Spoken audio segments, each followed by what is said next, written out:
brought to you by Haier and ITIL.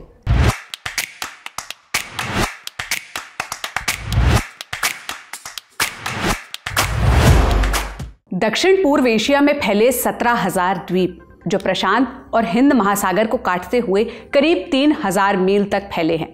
दूरी इतनी कि लंदन से तेहरान तक का फासला इसके आगे फीका पड़ जाए।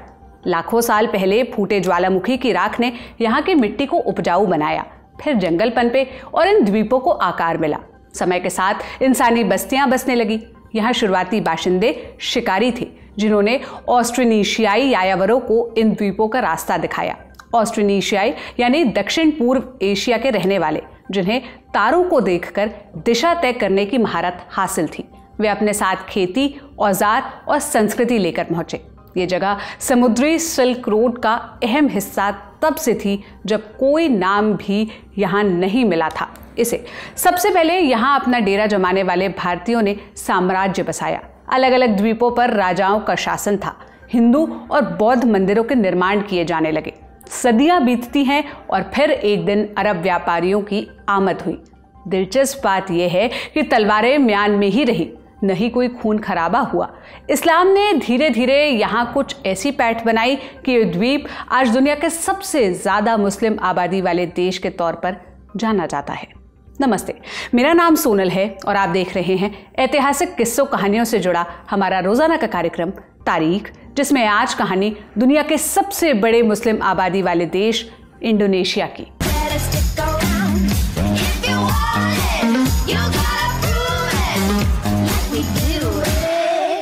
बादलों के बीच ज्वालामुखी से घिरा पठार ये इंडोनेशिया के जावा द्वीप का डिएंग है, जो अपनी ऊंची चोटियों वाले प्राचीन मंदिरों के लिए जाना जाता है।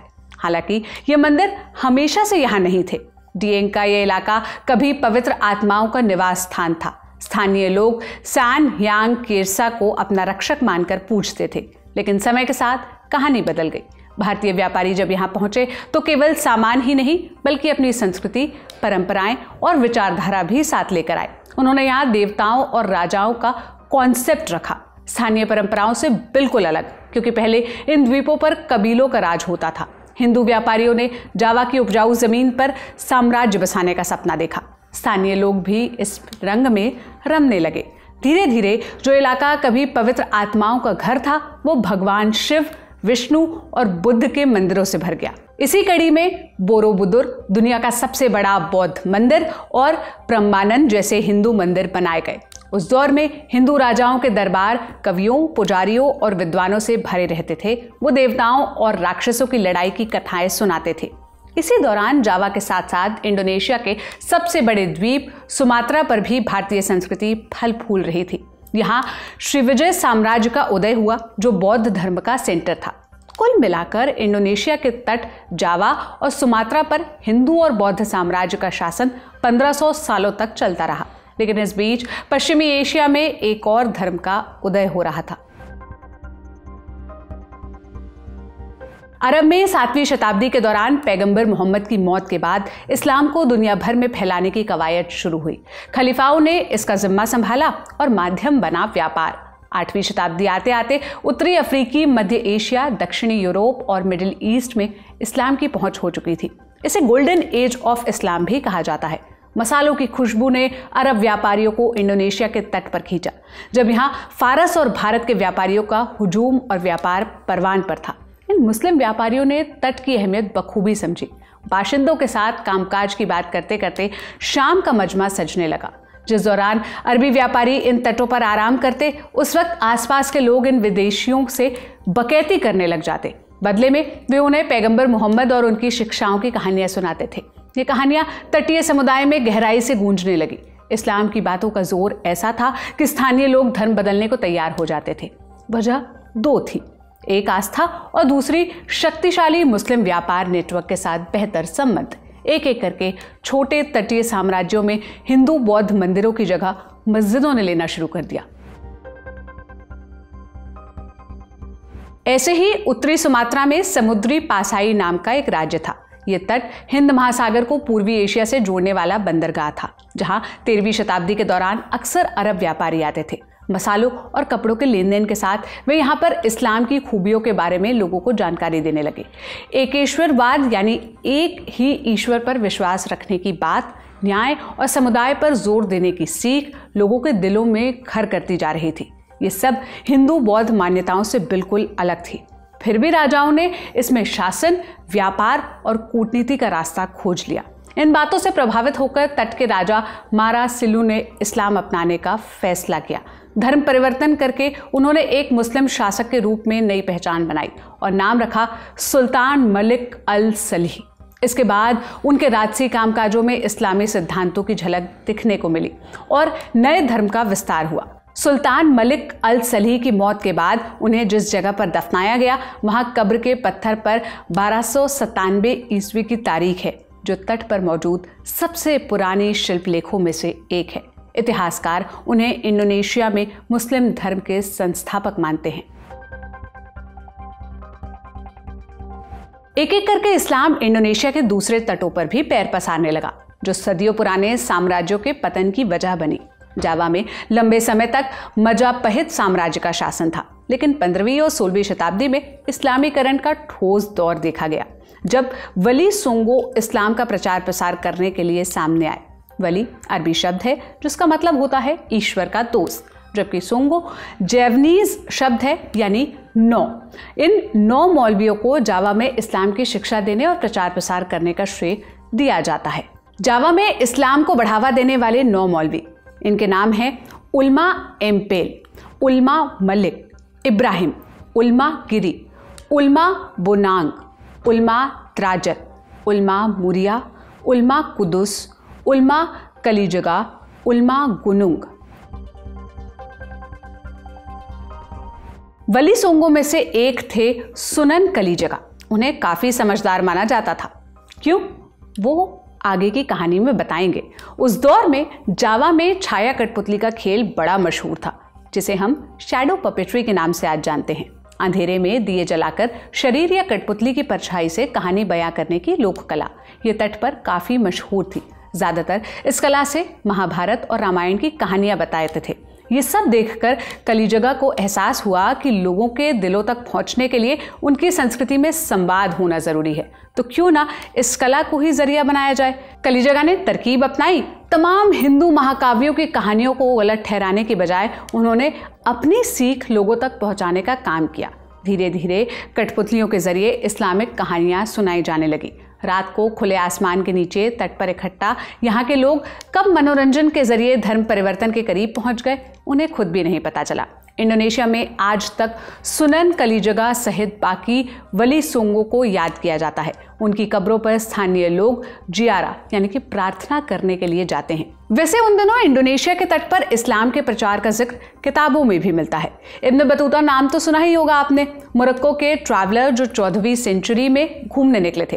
करीब 30 सालों में अफ्रीका के अधिकतर हिस्से और लगभग पूरा एशिया घूम चुके थे। इस दौरान घूमते घूमते समुद्र पासाई सल्तनत तक वो पहुंचे, जो सुमात्रा के उत्तरी पूर्वी सिरे पर है। अपनी किताब रिला द जर्नी में उन्होंने बताया है, जैसे ही मेरा जहाज समुद्र पासाई के तट के पास पहुंचा तो मैंने देखा कि बंदरगाह पर बड़ी हलचल थी।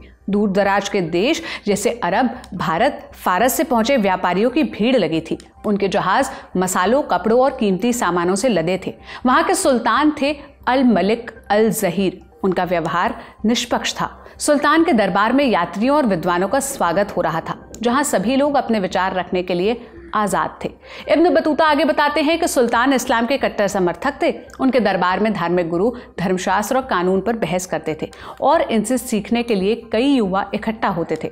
बतूता ने यहाँ के धार्मिक आयोजनों में भी भाग लिया। उन्होंने देखा कि इस्लाम यहाँ काफी गहराई तक जड़ों में जमा हो चुका था।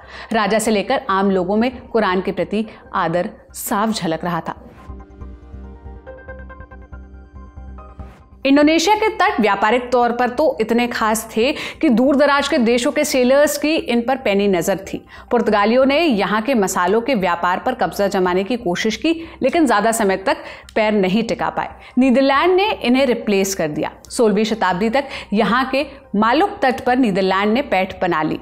तरीका वही था, पहले व्यापार के जरिए एंट्री, फिर राजाओं को अधीन कर खुद राजा बन जाना। लेकिन उनके शासन का तरीका कठोर था, किसानों पर जुल्म किए जाने लगे, मसालों की कीमतें आसमान छूने लगी। इसी के कारण 19वीं सदी में डच यानी नीदरलैंड में रहने वालों की पहुंच सुमात्रा, जावा सहित कई तटों तक फैल चुकी थी। वहीं दूसरी तरफ सुमात्रा के उत्तरी इलाके एसे में बगावत के सुर उठने लगे थे। घने जंगलों में सेना तैयार की जा रही थी।